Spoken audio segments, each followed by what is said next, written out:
Welcome to Sounds of Sud. I'm your host, Jasmine. This podcast is for all the music lovers and anyone that wants to learn more about working in the music industry. Bringing you interesting insights and wild stories from DJs to festival organisers, we talk to all of the people behind the scenes that make the magic happen. So make sure to hit subscribe and I'll see you on the dance floor. Welcome, Shiv, to Sounds of Sud, the podcast. How are you? Good. Very long, actually, weekend. So just on the recovery. Did you take Friday off? I actually freelance, so I get to pick my own hours, which is like really, really lovely. So I did. I was like, I'm not going to do any work on Friday. It's going to be my rest time. So we first got in touch through my friend Alex, who's also been on the podcast before. He reckoned you'd be a great person to talk to, which you definitely have been. So thanks for coming over, by the way. But you are the city manager for Resident Advisor? Yes, I'm currently the Sydney city manager for RA, which has been very, very fun. I think fits me perfectly as a job role. That's so cool. So what does that role actually look like? Because it sounds like an amazing role, just because obviously the company it's for. But what does your day-to-day look like? So I take care of pretty much our EOR database. So that means from events listing, artist listings, promoter listings, any like reviews that are happening on the back of new releases that are happening in the community. I get to do the RA picks, which is amazing. And also get to pitch some feature articles and like cool little content ideas, which is really cool. Really fun. Do you write yourself? No, I wish I was talented enough to write. But I pretty much do all the pitching. So if I feel like something is really relevant to the current music landscape in Eora, I'll go to the content leads, kind of have a pitch ready, and then they'll go out and find someone that is that will write it. But we've kind of built out our content team in Melbourne, so we do have someone in Melbourne that is now able to get all these pieces out quite quickly. Wow, that's so cool. And so it's just you in Sydney, isn't it? From my understanding? Just me. And is that the case all around Australia? Just one or two people in each state? No, so Sydney, it's just me. But in Melbourne, they've kind of built out a really nice small team. We've got like a content person there. We've got a city manager there. We've got a promoters and services, like product services person, and then our Oceanic manager is also down there in Melbourne. Oh, that's so cool. And would you ever move to Melbourne?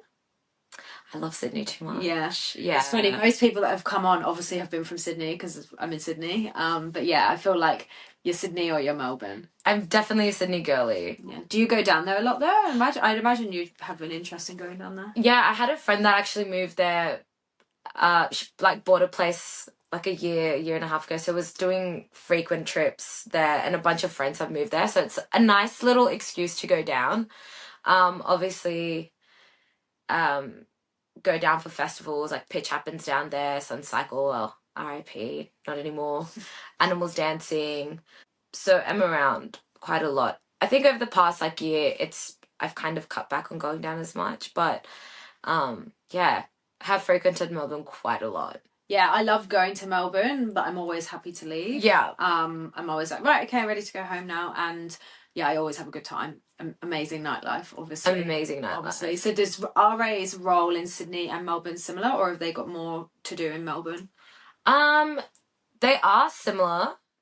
I think it is just easier being in Melbourne and being able to support. If you're riding out of that state, it just becomes a bit more easier to, I think, like facilitate and support that city a bit more.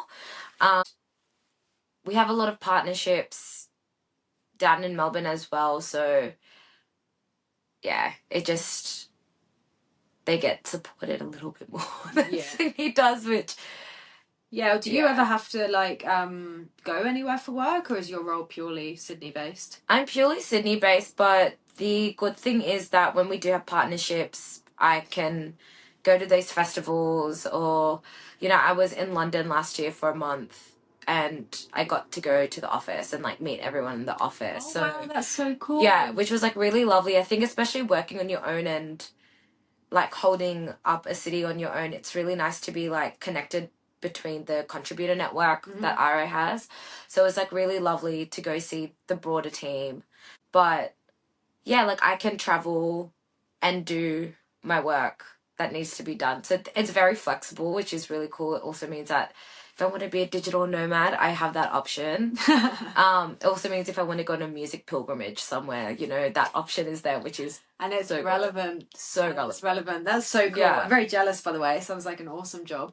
I obviously know Resident Advisor because it's just a hugely well-known name. They always have stages at festivals, but my housemate, my friend, like in the kitchen just before you came, was asking me like, what do they actually do? He'd actually never heard of it, and I was like, what do you mean? Of course you've heard of it, but he hadn't, and I was like, no. But then when I was trying to explain it, I was like, other than what I just said to you, I'm not actually sure of some of the things you said. So I know that you can go anywhere in the world, look online, Resident Advisor, they always know the right gigs that are happening, but like do you want to, I don't know where you could begin, but what would you say, is there like 3 main pillars of the business, 4 main pillars, you know?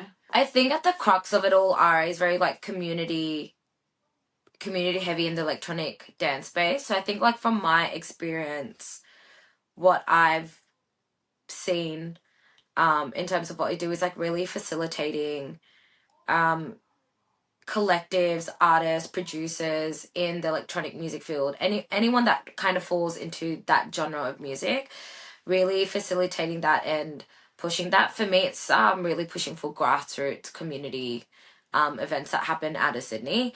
So amongst doing the listings, you know, we get to go to some really cool events and see, you know, kind of the production and kind of see the scale and see like the ethos of that collective, and then, you know, come back from it and be like, okay, cool, like I know for the next time that this is going to be an RA pick because the intention to party was safe, or it's things like that. It's like almost reviewing particular things as well.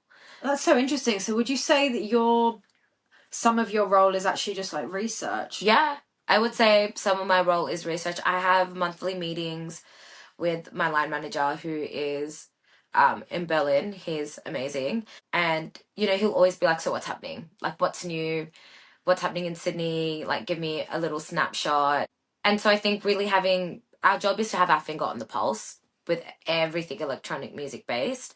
I think more so it's really important that we're doing it in Australia because we're just a smaller music industry here.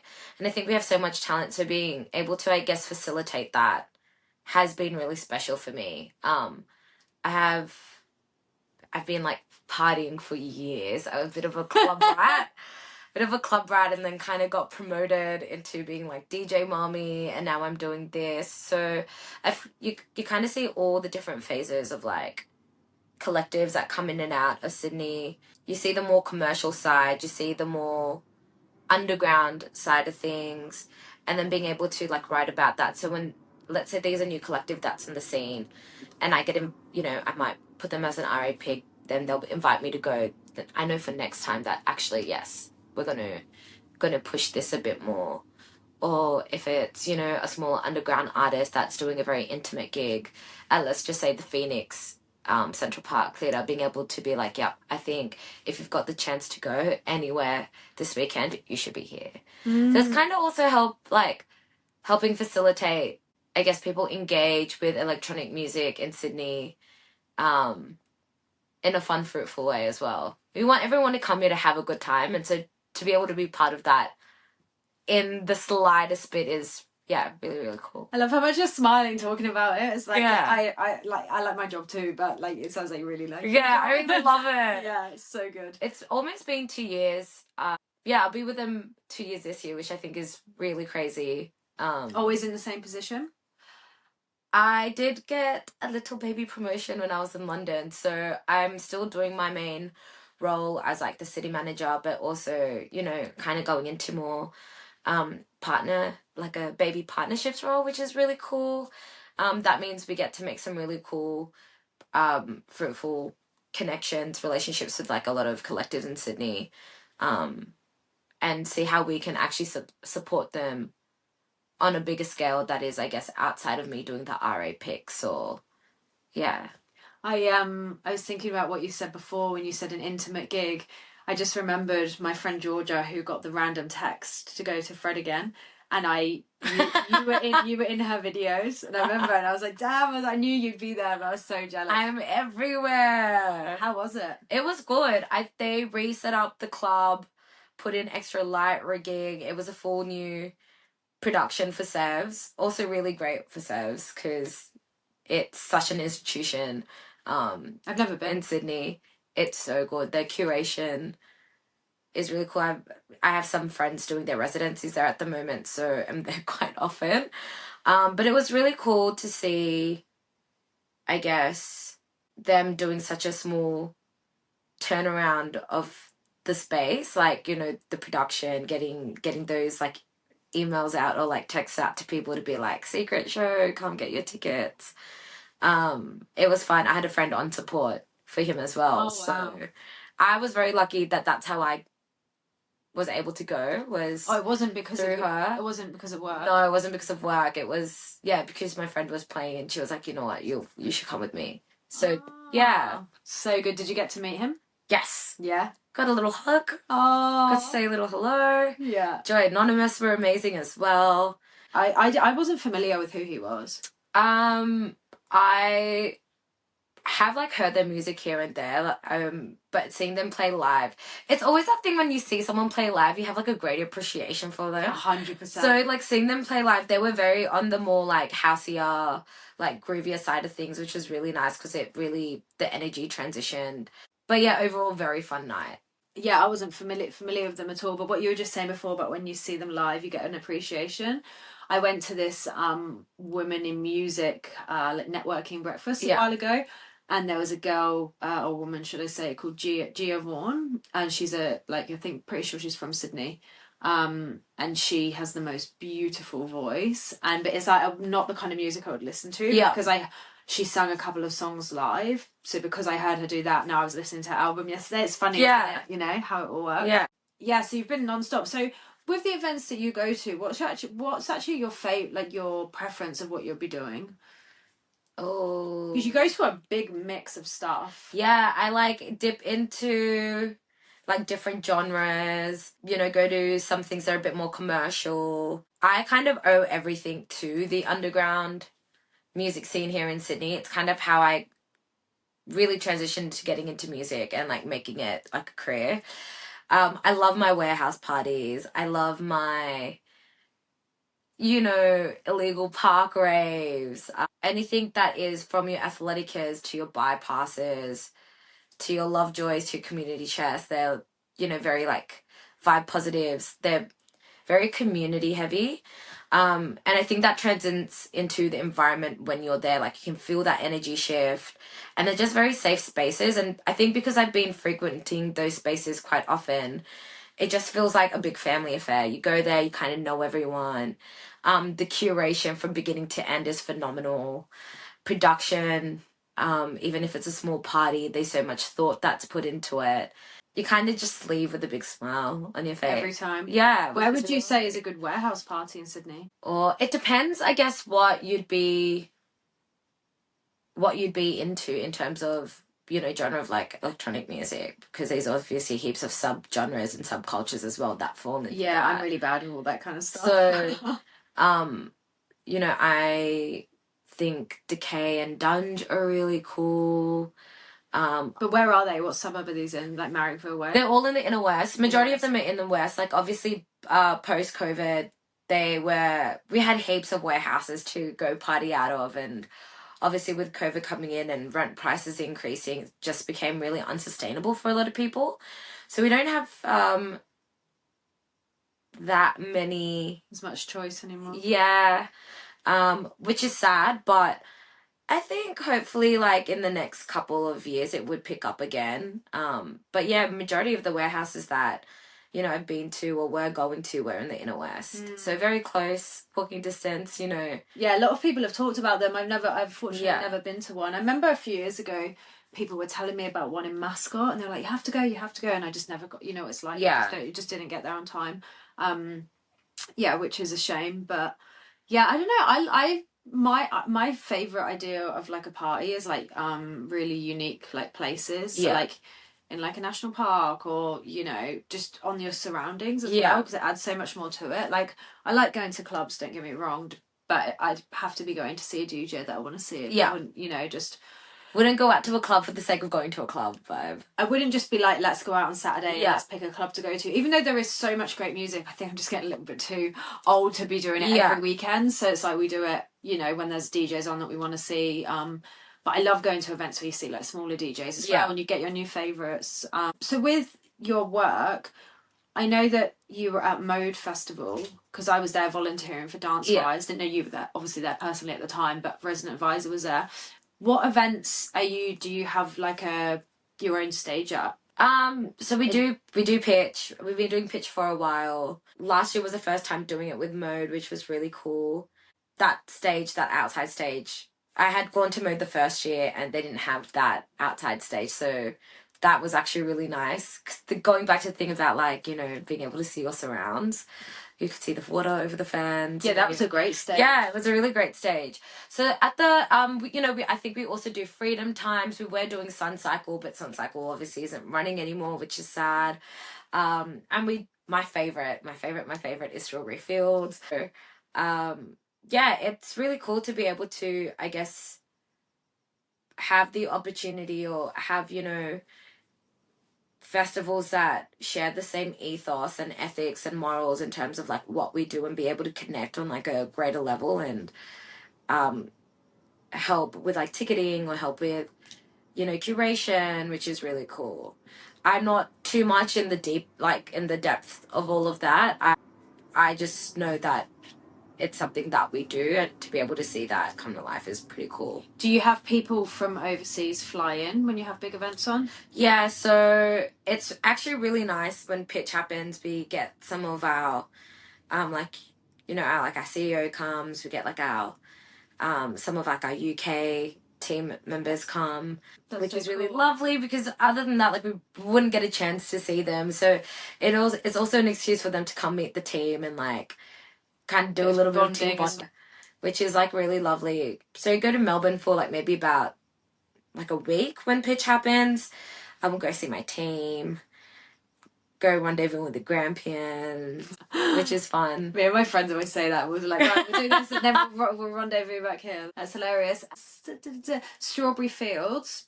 I went last year for the first time. Yeah. Didn't know it's actually rated one of the best festivals in the world. It is. I think I'm biased. I've gone to so many Strawberry Fields. It makes me, I leave there feeling full of joy and inspired with the music. I think it is one of the festivals that just gets it absolutely right with its curation.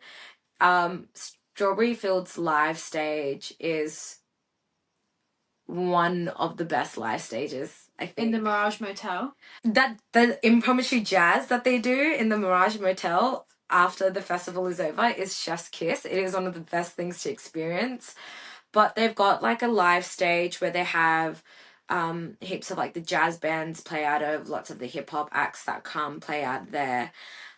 So we saw like VVP. She's a big Western Sydney artist from Sydney. She played. Saw Close Counters play, which was amazing. Yeah, and I think it's cute. Strawberry's curation. I can never fault it. So It's good. always so good. So good. And how similar, because I've not, Pitch is the only festival I've ever been back Yeah. to twice. What's it like in comparison to like different years? Is it very similar and the music changes, or does the whole vibe change? No, I think at its core, Strawbs has really remained what it's always been. I feel like obviously, you know, as I get older, there's a younger generation coming in and Yeah. experiencing music and experiencing festivals, and maybe the way they engage with environment is completely different from the way we do it. But for the most part, like, the crowd is pretty good. You are seeing, you know, more younger kids come through with So young. I made friends with a girl there and she was 19. which is And I was chatting to her and she said, oh, she was like, how old are you? And I said, I'm 30, and she couldn't believe it. And she goes, oh, I hope I'm as cool as you when I'm 30. And I was like, that makes me sound so old. yeah, I was like, we're not old. Age Yeah. is just a social construct, guys. Yeah, but she was cute. But in terms of the actual size of the festival, with the amount of like people going, has it always been that has it got bigger? Because Pitch has got heaps bigger, hey? Pitch has gotten heaps bigger. I remember going, my first pitch was like prior to COVID. They've got this like really cool stage in the middle, and it's like scaffolding. It used to be scaffolding, and now they changed they it completely, yeah. So it used to be like a scaffolding cube. Yeah, I was there last year. I loved it. And then I was so confused. Yeah, and then last year they opened up the back. It used to be fully closed off.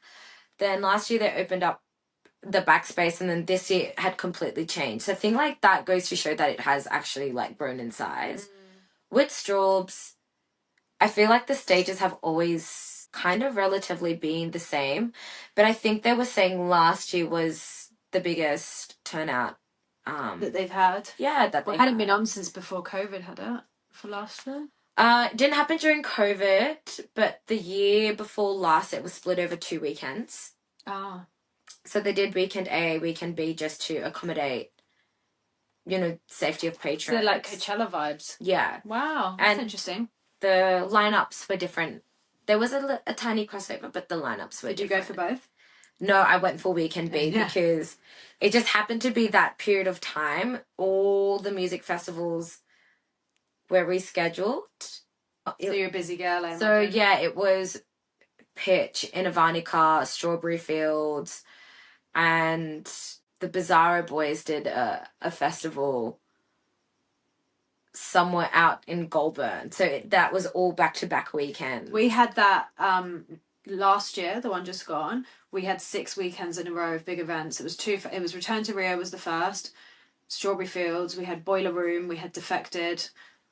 I can't remember everything, but there was 6 weeks in a row, and it was tough going. But you really got in the mood. Yeah. I was super excited. Yeah, it's just like once you're there, you're kind of like, cool. Like, I guess you're doing it. Like, you're locked in. Obviously, you take care of yourself. Make sure you're, like, eating well, sleeping well. But, yeah, that period of, like, doing every festival that was on at that period was... It's a commitment. Insane. But it's so much fun. Because you kind of get, as I said, you get in the mood for it. Even though I was going to work in the week... It's just like the weeks were just flying by, and it was the weekend again. It was so fun. And then, so a bit more about you. So where did you grow up in Sydney? I'm an area kid. I'm from Western Sydney. Have been surrounded by like so much culture out that way, which has been, I think, like really cool to see how that's kind of infiltrated the way I connect with community now. But yeah, I'm a Western Sydney girl, grew up there my entire life, and then moved, I guess, out to the inner west with a bunch of friends to be closer to work. And what did you do before RA? I was in media. So I was working media agency side, and then was publisher side. I worked at a music label for a little bit. And how did you get your job with RA? Like, did you just see it and apply for it, or was it a networking kind of thing? It was actually through a friend. I remember I was at Vivid a few years ago, was having a really beautiful conversation with a friend who's also a DJ, Tanya. They were actually looking at leaving their role. So they used to be the city manager before me. And we were just having a conversation about community and music and, what it means to us and, like, our intentions when we party. And they were like, it's so funny, and we're, like, talking about this. Something popped into my head and, like, I think you'd be a perfect role for this job that I think would be perfect for you. And I had always wanted to work for RA. Like, it had always been in, like, a pipeline goal for me. And then we had that chat and they followed it up and I had an interview and they're like, yeah, perfect, lock loaded, let's do it. How crazy is that? Yeah, and it's been a crazy experience and adventure. I feel like I've got my finger on the pulse even more now. Of course. If you're doing something you love, how motivated you are. Yeah. And especially to like land on your lap like that, I feel like, I've said it before, like I'm not religious at all, but I believe in the universe. Yeah. And, like, everything's just going the way it's supposed to. That's so cool. Manifested it. Yeah, and it happened. Yeah. And it happened. And what's the most favourite part about your job? Ooh. The most favourite part of my job is really supporting collectives out of Sydney. I think that is what I really enjoy doing. I enjoy spotlighting these communities and these collectives. What's the difference between a collective and a community? I think there's like a really fine line between what they are. The collective, I'm going to say, are the people that run, run the events. They're the people behind the production of these particular events I'm going to. The community are the people that are engaging with that space and attending. Yeah. So being able to, I guess, spotlight like particular parties, that I think need it, because grassroots events don't have money. These are collectives of people that don't have big money to work with, to get press, to get marketing, to have a marketing budget. It's like your big commercial events out of super clubs and things do.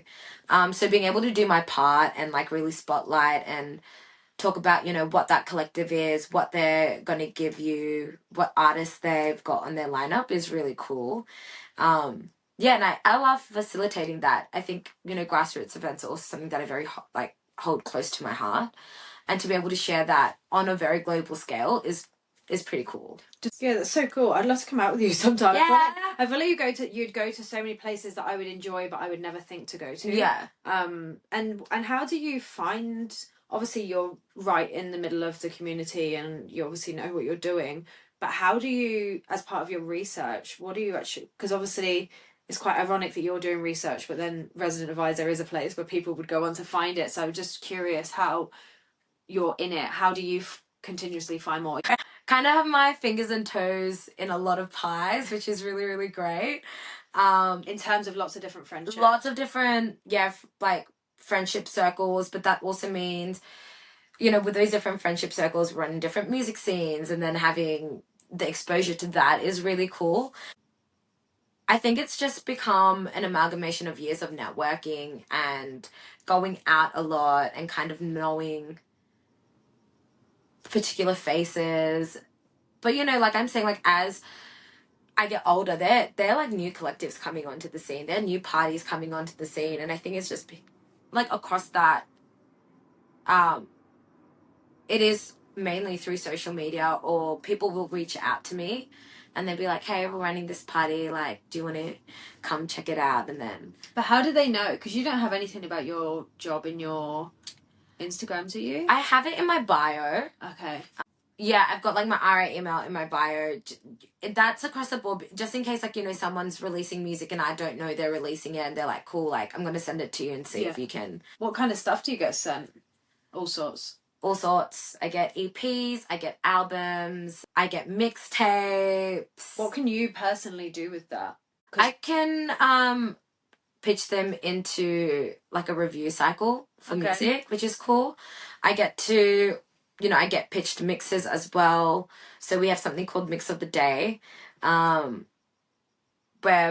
the city managers can pick a mix that they want to be spotlighted for a specific period of time. So I really love doing that because I am on SoundCloud so often and I'm filtering through mixes all the time. Another cool way to spotlight Eora musicians as well. So, and to those who don't know, Eora is the traditional name for Sydney. Yes, correct. So yeah, it's nice. I remember when I first saw that, I was so confused. Interplanetary Criminal, when he came for pitch last year, and I was like, where is that? I was so confused, but now I know. It's good. It's nice to be able to say it and obviously be respectful.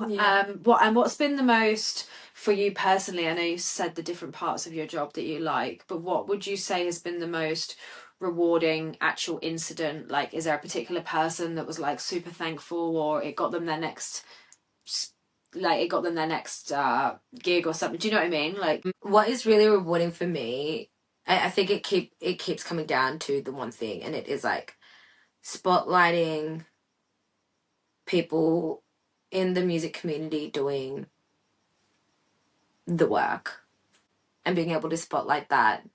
I really enjoy that. A lot of people will always reach out to me on the back of me doing the RA picks and be like, thank you so much. Like, that means a lot to be the RA pick of the week or be one of the RA picks of the week.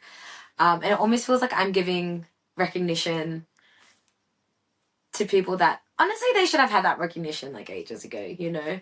But it's nice to be able to do it on that scale, because I think it's also a reflection of RA as a brand, and people do think that people view it as a trusted brand. It kind of has its legacy. I mean, it did start off in Sydney, so Resident Advisor? yeah, it started off in Sydney? Australia. Yeah, Did it? Yeah. Why is it so much bigger in London then? They closed. They did like a move. I feel like it was growing much more in London. Wow, I never knew that. That's so interesting. Yeah, so it's really nice to see them touching back into, it feels like a full circle moment. Like they're touching back into Australia now, and to see that support come from people that you're also supporting has been, yeah, really lovely. Yeah, sounds cool. It sounds like a great job. Yeah, it's like the little messages of thanks, which I'm like, you don't have to thank me, but it's so nice to be. Yeah, because it does make a difference to people. Like, imagine like logging on and they see that they're on RA. Like some friends of ours, one of the Defected DJs was playing his song in her set, and it's like, how do they even find this music? Yeah. They must have so much, and it's like, but they've managed to find it. They played it in their set, and now they've had more recognition. Like, and it's really nice. Yeah. And it would be nice for that person who has the bigger name to help them, you know? Yeah. So it's really cool, really cool. And then, what do you have like long-term career aspirations within RA? Like, can your role actually evolve much more than it already is, or is that kind of what's up for grabs, so you're not too sure? I'm not too sure. I obviously would love, ideally would love a full-time role with RA, just because I think their brand alignment with a lot of like things that I believe in, they they mesh really well together. And I think to be able to do what I'm doing on a grander scale would be amazing. I actually recently just got into artist management, so it's kind of, it could be, that could be like a career goal as well. Not through RA? Not through RA, that was purely, I have been a soundboard for a lot of my friends who are DJs, and that's kind of come into an actual role now, which is pretty crazy. So you're managing one of your friends? Yes, I'm managing one of my friends at the moment, and then helping another friend with her Europe and UK bookings, which is cool. That's so cool. How do you start doing that? That just came quite naturally. I have a nickname. My nickname is DJ Mommy. It's like, I go to all my friends' gigs and make sure that they've got everything that they need. Make sure they're cool, calm, collected. And that kind of just evolved into an actual artist management role. Wow. But in terms of the liaising with people overseas, how do you know who to talk to? Again, is it just networking through? Yeah, it's just networking. This is my first time doing it, so I'm just learning as much as I possibly can from this experience as well. Will you go with them? No. I would love to, but they're kind of going in like the June, July period, and I have to be there in September for a wedding.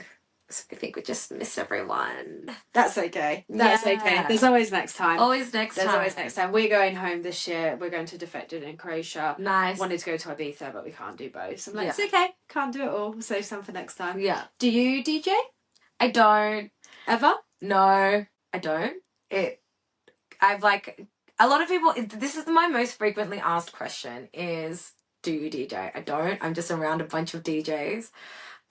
And it's not something I've ever kind of thought about doing. I think there's a lot to think about when it comes to DJing for me, and a lot of that comes with like, what's my intention to DJ? Like, what can I actually offer that the plethora of my friends are not offering? Yeah, I think for me, I'm like, I've got a lot to offer behind the scenes. I don't need to. Yeah. So I'm like, I kind of really enjoy what I do in music. I'm like, I don't feel the need to DJ. Maybe it will happen. Maybe I'll be a house party DJ. Maybe I'll surprise everyone. Maybe one day. Maybe one day. Hilarious. And do you have any like mentors in the music industry? Has there been anyone that's kind of guided you? I don't have I guess a specific mentor, but I do have a friend who works at Astral that has been just like phenomenal help to me. and has kind of given me like pointers and tips, and always comes with like words of advice and support. He's been very lovely to, you know, be there and be like, if you have any questions, if you're feeling lost about anything, like come soundboard off me, which is really cool. And then I guess, you know, not that they're necessary mentors, but I would say like my circle of friends have been like Deepa is a huge reason as to why I got into music. I remember her like pushing me to apply to volunteer at FBI. So I got into radio presenting for a hot second, and then Oh wow, that's so cool. yeah, and then How did you like that? That was fun. I really, really enjoyed that. Covering the bridge occasionally when I got a chance was amazing because it was an hour of Eora music. Why did you stop it?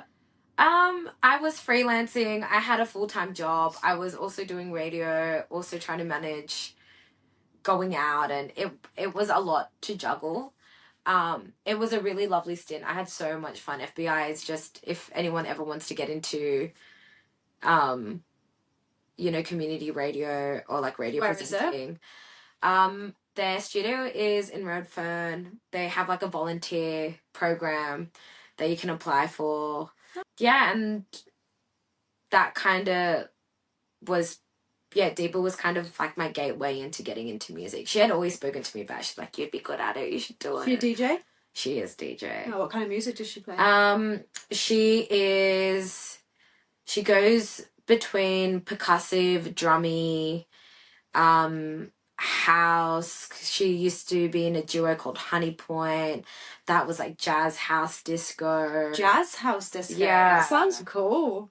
And she now is more in the realm of like really flirty and dark percussive music that dips into like techno, but she also does house. A bit of everything. She's a bit of everything. She's a bit of a wizard. So I'm just thinking, what else? We've covered so much. But thank you, thank you again for coming over. By the way, super interesting. It's always like when you see people doing things that you want to be doing. It's always just like, okay, how did you? What do you actually do, and how did you get there? It's interesting to know the steps you take. Because you know, as I said, I'm a project manager. I love it, but I'm like, I would obviously rather be working with music. So it's interesting to know, and as suspected, really, just all about the networking.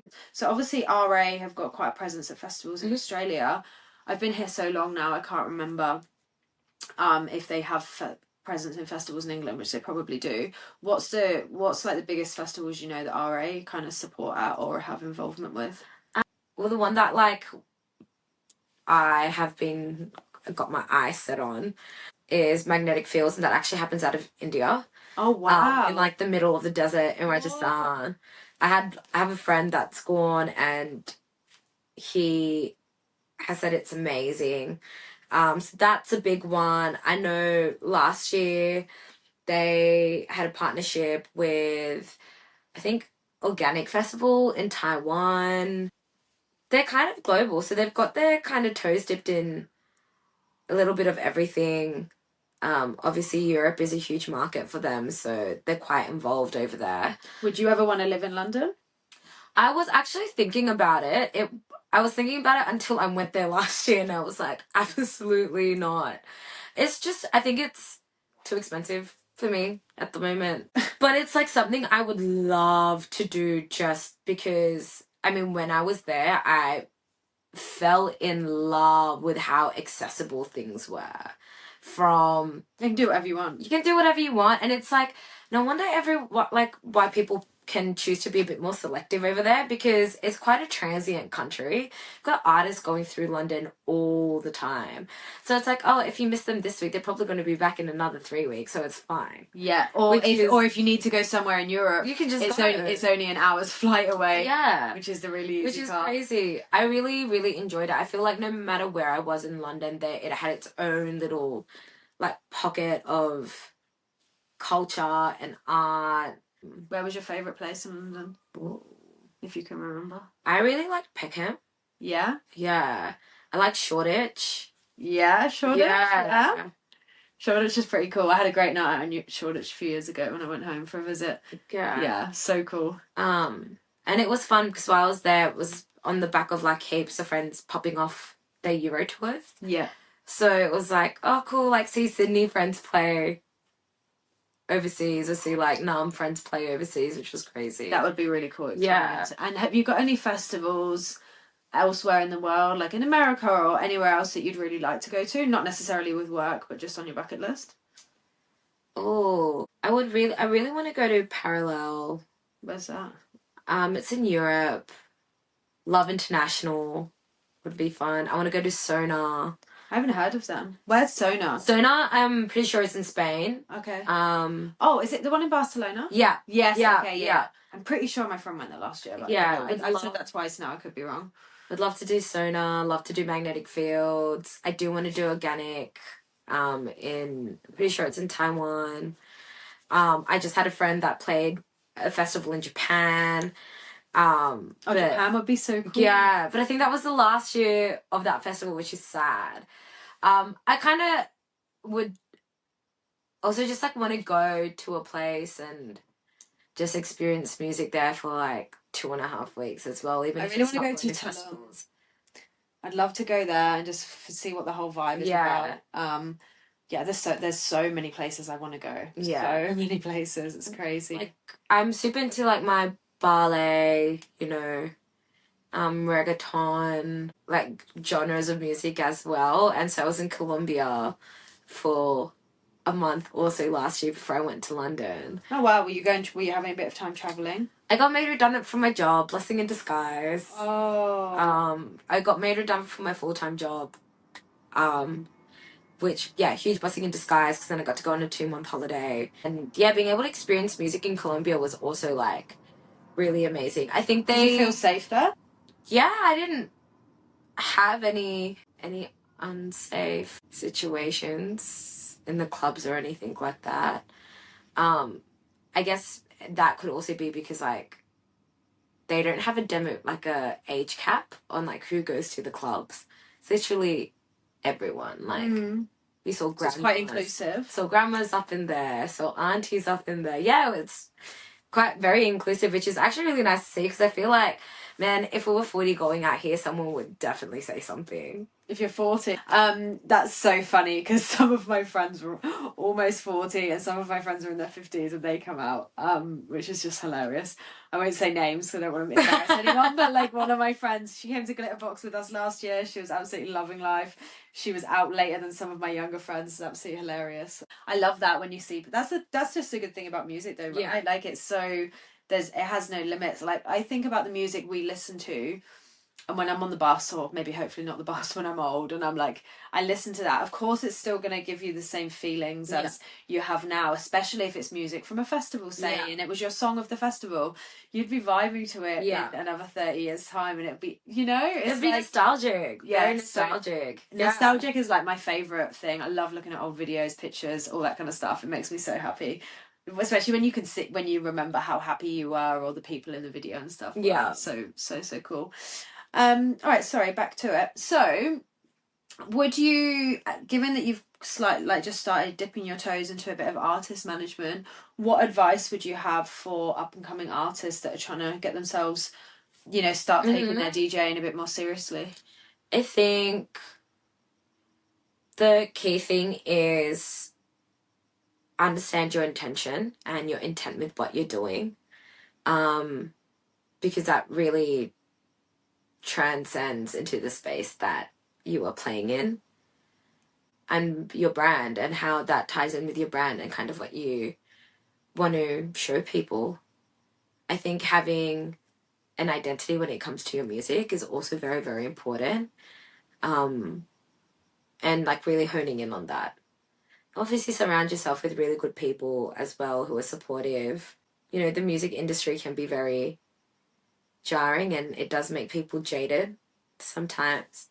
But I think if you have the right people around you, it makes all the difference. And it doesn't have to be a professional. It doesn't have to be like an industry professional. It could be a very close friend. I mean, that's how I kind of got into artist management, was just being a big support and helping one of my artists now through a lot of small things that they were going through or just needed advice on. And yeah, I'm still learning the processes myself, and still, you know, creating roles and responsibilities for myself. So I'm kind of learning as I go. That's the best way to do it, though, don't you think? I think, like, especially through this whole thing, I'm like, it actually turns out no one knows what the fuck they're doing. No one knows, and everyone is just figuring it out. It's like, you think, especially people that are older than you, that they've got their shit together, whereas actually no, they've just been winging it for a little bit longer. You know. So. Yeah, that's cool though. And so you're basically saying that focus on the foundations, get them right, and the rest will kind of come. Yeah. Find your sound as well. I think like having like a really unique take on what you're doing is kind of makes you a little bit different from everyone else. Yeah, it's funny. My last podcast, Adam Holt, the one I named it, My Sound is Evolving, because he kept saying that he was writing music, and by the time he'd finished it, he didn't even like it anymore, so he hasn't released it, and he's gone on to the next. He's like, no, that's not me, because he knows once you release it, you're going to be branded with that song's going to stay with you. Yeah. And he's not happy with it, so he's like, no, I'm not doing it, I'm making another one. Crazy, hey? Yeah, like heaps of people like that get siloed. Like I have a friend, he was in Sydney, moved to Nam, and kind of like sound evolved, and they moved because they moved for multiple reasons, but they were being quite boxed into a specific sound here in New York. Then went to Melbourne and just like spread their wings and start playing festivals, and like has this very iconic sound about themselves that, you know, you can spot a mile away that it's funny, isn't it, when your whole future is dependent on whether like a certain person or group of people is willing to take a chance on you or not. Yeah. And it's like that chick over in New Zealand that ended up going to Perth with Fred again. Her name's Tessie, I think. Oh, yeah. She's just like a random chick, and they reached out on Instagram. He picked her, and now she's gone to Perth, and like her whole life is going to change. Yeah. And it's like, I think that's so fucking cool, honestly. I just like, it's incredible. And, you know, sometimes, but she could have been, for all we know, could have been getting rejected for years in New Zealand, and then you just wait for your chance. Like, holding on to that motivation is really, really hard, because it is a very, like, I think a lot of people glamorize the music industry. It is a lot of work. It is a very tough environment to navigate, but it's like the idea of it, right? Yeah. It sounds so fucking cool, and I'm sure it is cool, but 5 o'clock in the morning finishes when you're actually working. You know, it's not, you're not going and getting fucked up every weekend. No. Like, I'm sure there's obviously ample time to play, but, you know, it's hard going. And like, people, especially people that behind the scenes, the managers or the tour managers or the people working in the clubs, I know firsthand through friends that work there, like this late nights. So, yeah, it's not for the faint-hearted. But if you're passionate, honestly, if it's something you're passionate about, you should just spearhead it and do it. Like, who's sitting there telling you, no, you shouldn't do that, you know? Literally. And there's no right way to do it either, as long as you're a good person. Yeah, I feel like, and I feel like you're a good person and your intentions are in the right place with what you're doing, then you seem like a very genuine person, so I can understand how the resident advisor guys just snatch you up through a conversation. It makes perfect sense. But if you could go back to your, say, 20-year-old self and you wanted to work in, like, what would you tell yourself? I would have told myself to do it. I was doubting myself for a lot of years when I was in my early 20s. I just thought I wasn't cut out for it, thought I wouldn't be good at it. Also, you know, the lack of representation. You don't have a lot of people who look like me working in music, and I think that's also... Is that an issue? I think it's, for me, yes, because I want to go into a space knowing that I can be seen, that my perspective's going to be heard. And it can be a bit jarring going to workspaces where it's, you know, not diverse. I think diversity means you have multiple perspectives on things, and I think that's really important. Different stories to be told, which is also really important. I think the music industry predominantly in Australia is, it's not that diverse, I feel like. Wow. I'm so sorry that you've ever had to feel that way. That's shit. Yeah, and so it's like, maybe I'm not cut out for it. And this actually happened. I got rejected from a job that I really, really wanted in my mid-20s, and I was almost like just going to quit applying for music jobs. And then yeah, I'm like, if it's meant to be, it will be. Like, I'm same as you. I believe in like whole fate and the universe working in very, very mysterious ways. Very mysterious ways. And as long as you can stay, like, it's sometimes it's fucked up, super fucked up. Yeah. But overall, I think, like, whatever. And at the end of the day, you can't control it, right? No. So Yeah. maybe that's just my way of, I don't know. Yeah, I would tell my younger self to like not to be too hard on herself and just apply. Just go apply for a role. Like, you don't know. Could be a lucky day. No one's gonna know. Could be a lucky day. Could be a lucky day. Yeah. And all right. Well, thank you so much for sharing all of that with me. Is there anything else you want to touch on before we wrap it up? No, I don't think so. Okay, cool. Well, hopefully, have we got any resident advisor stages coming up that you can share, or nothing on the cards to share? Oh, nothing on the cards to share just yet. But watch the RA Sydney page because news is always flooding through there. So if something's going to happen, that is where you'll hear about it first. Yeah, cool. And then can we open it up to if anyone has anything they want to send you to send? Yeah, of course. Yeah, send it to me. Best way to contact my email is on my Instagram. I'll link it.